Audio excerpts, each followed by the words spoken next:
Hello everyone, आज के इस वीडियो में हम पढ़ने वाले हैं क्लास 12 बायोलॉजी का संपूर्ण किताब से 35 महत्वपूर्ण लघु उत्तरीय प्रश्न को देखने वाले हैं जो बोर्ड एग्जाम 2024 में पूछने के बहुत ज़्यादा चांसेस हैं।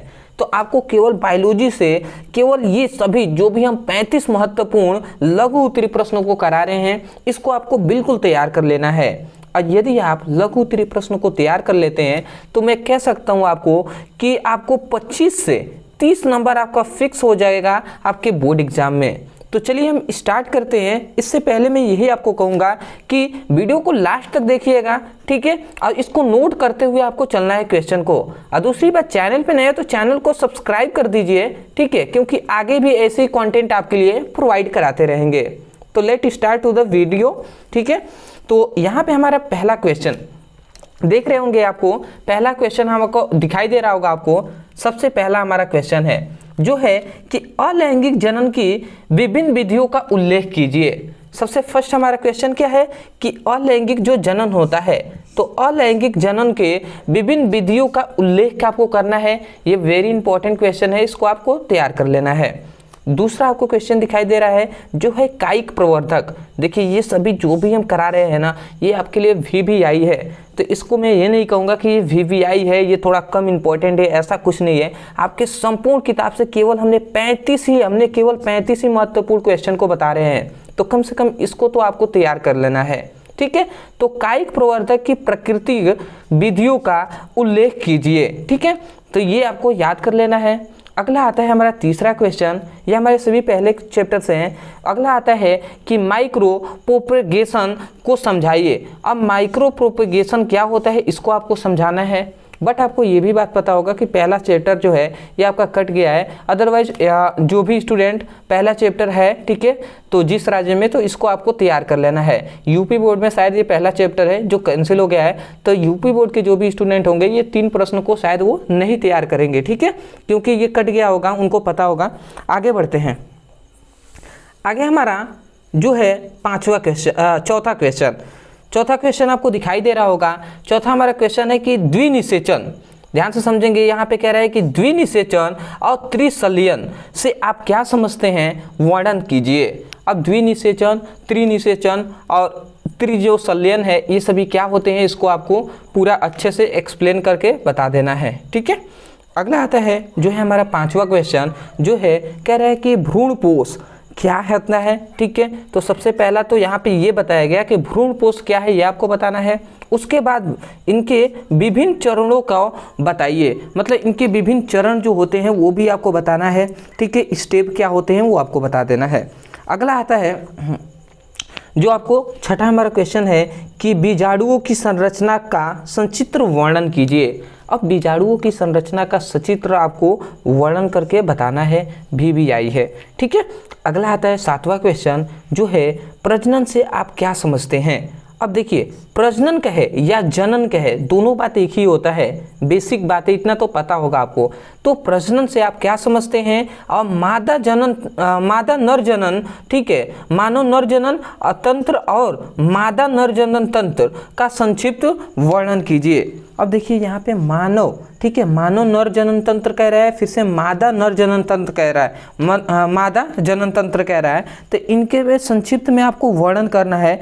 सिंपल में है कि यदि क्वेश्चन ये आपको 3 नंबर या 5 नंबर को पूछता है तो पूरा आपको अच्छे से एक्सप्लेन करना है, ठीक है।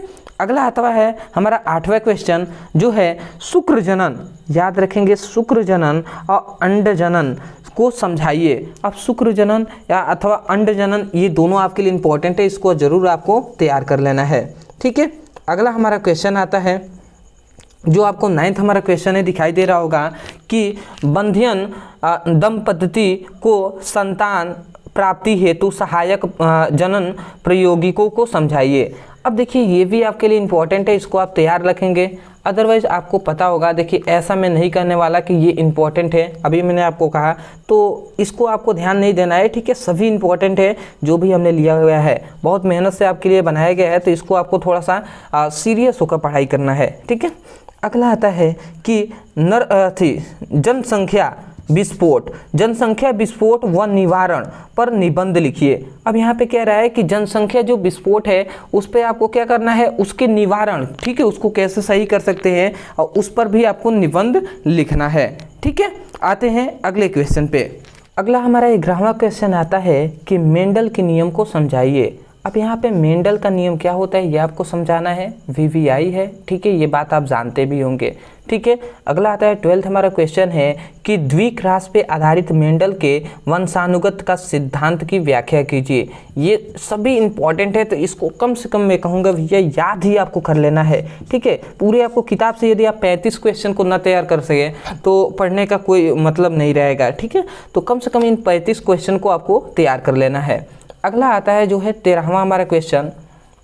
13वां क्वेश्चन है कि लिंग सहलंग, ठीक है, लिंग सहलंग गुणों से आप क्या समझते हैं। अब लिंग सहलंग के गुणों से आप क्या समझते हैं इसके बारे में आपको डिटेल में एक्सप्लेन करना होगा। अगला आता है 14वां हमारा क्वेश्चन कि डीएनए की संरचना का वार्सन और ग्रीक मॉडल, याद रखेंगे डीएनए की संरचना का वार्सन मॉडल और ग्रीक मॉडल को चित्र सहित आपको समझाना होगा। तो डीएनए की संरचना वीवीआई है, तो इसको आपको तैयार कर लेना है। अगला आता है 15वां हमारा क्वेश्चन जो आपको दिखाई दे रहा होगा। ठीक है, 15वां हमारा क्वेश्चन जो है कि आरएनए से आप क्या समझते हैं। यहाँ पे कहा गया कि जो आरएनए होता है उससे आप क्या समझते हैं। ठीक है, और इनके प्रकारों का वर्णन कीजिए। आरएनए जो होता है इसके कितने प्रकार होते हैं पूरा आपको डिटेल में एक्सप्लेन करना है। ठीक है, आते हैं 16वां हमारा क्वेश्चन पे।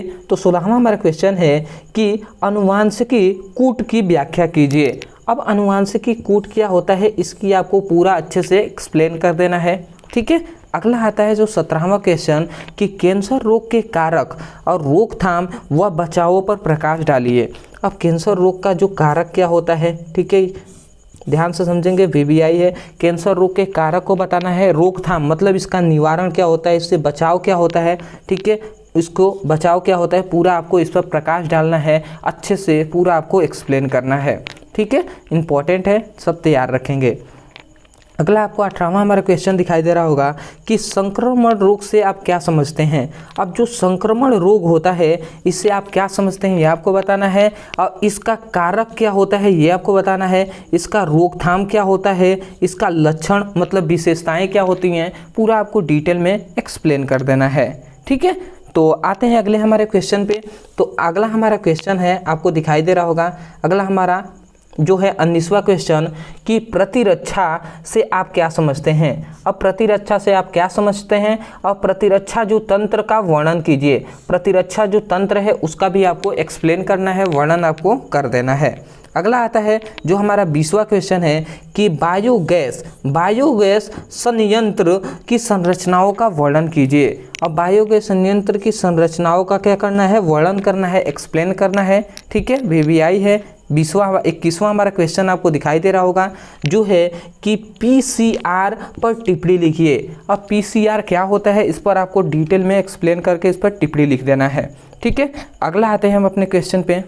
22वां हमारा क्वेश्चन है कि प्लाज्मोडियम मतलब प्लाज्मोडियम वेक्टर क्या होता है, इस पर आपको टिप्पणी लिख देना है, वीवीआई है। अगला आता है बीटी फसल। जो बीटी फसल होता है ये आप इससे क्या समझते हैं ये आपको बताना है, मतलब आपको बीटी फसल से क्या आप समझते हैं ये आपको बता देना है, और इसका उदाहरण भी आपको देकर ही आपको एक्सप्लेन करना है। ठीक है, सॉरी।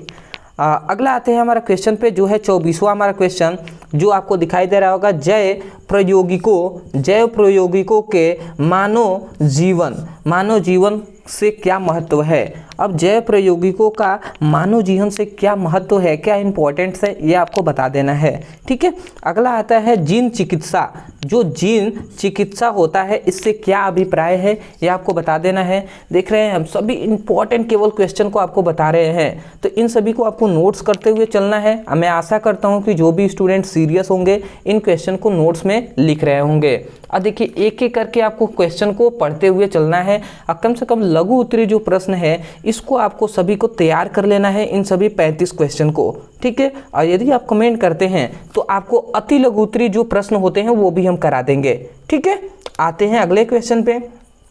26वां हमारा क्वेश्चन है कि आनुवांशिकी इंजीनियरिंग किसे कहते हैं, वर्णन कीजिए। आनुवांशिकी इंजीनियरिंग क्या होता है इसके बारे में आपको बता देना है। अगला आता है की स्टोन जातियों पर टिप्पणी लिखिए। की स्टोन जातियों पर टिप्पणी लिखना है आपके लिए, VVI है। अगला आते हैं हम अपने क्वेश्चन पे।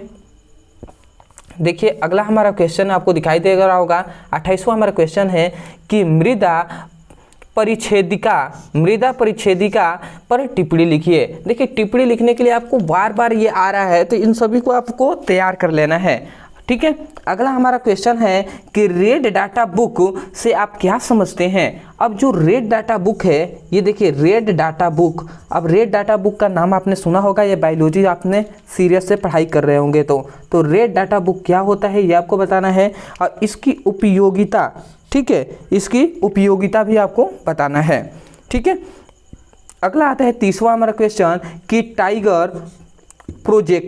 टाइगर प्रोजेक्ट पर भी आपको टिप्पणी लिखना है। देखिए सभी इंपॉर्टेंट क्वेश्चन है, देख रहे हैं ना, बार बार टिप्पणी लिखने के लिए कह रहा है, तो टिप्पणी आपसे पूछा जाता है, तो इसको आपको सभी को तैयार करना है। 31वां हमारा क्वेश्चन है कि संकटग्रस्त जातियाँ किसे कहते हैं, उदाहरण देकर समझाइए। तो ये भी इम्पॉर्टेंट है, ठीक है, इन सभी को तैयार करना है। 32वां हमारा जो क्वेश्चन है, 32वां हमारा क्वेश्चन जो आपको दिखाई दे रहा होगा कि वायु प्रदूषण। देखिए वायु जो प्रदूषण होता है ये क्या होता है, इसका कारण क्या होता है, ठीक है, एवं प्रभावों की व्याख्या कीजिए। अब वायु प्रदूषण कैसे होता है, तो जो क्या होता है, जो फैक्ट्रियाँ होती हैं उनसे धुआं निकलता है, जो चिमनियाँ हैं उनसे धुआं निकलती है, ठीक है, तो वही तो प्रदूषित करते हैं ना। तो पूरा आपको ऐसा नहीं कि आसान शब्दों में आपको पूरा अच्छे से एक्सप्लेन करके आपको बताना है, ठीक है। अगला 33वां हमारा क्वेश्चन आता है जो है ग्रीन हाउस पर टिप्पणी लिखिए। अब जो ग्रीन हाउस होता है इस पर आपको टिप्पणी लिख देना है, ठीक है। अगला 34वां हमारा क्वेश्चन आता है कि पुनर्योजन डीएनए तकनीकियों पर संक्षिप्त क्या वर्णन कीजिए। तो पुनर्योजन जो डीएनए होता है इस पर संक्षिप्त में आपको टिप्पणी लिखकर आपको बताना है, ठीक है।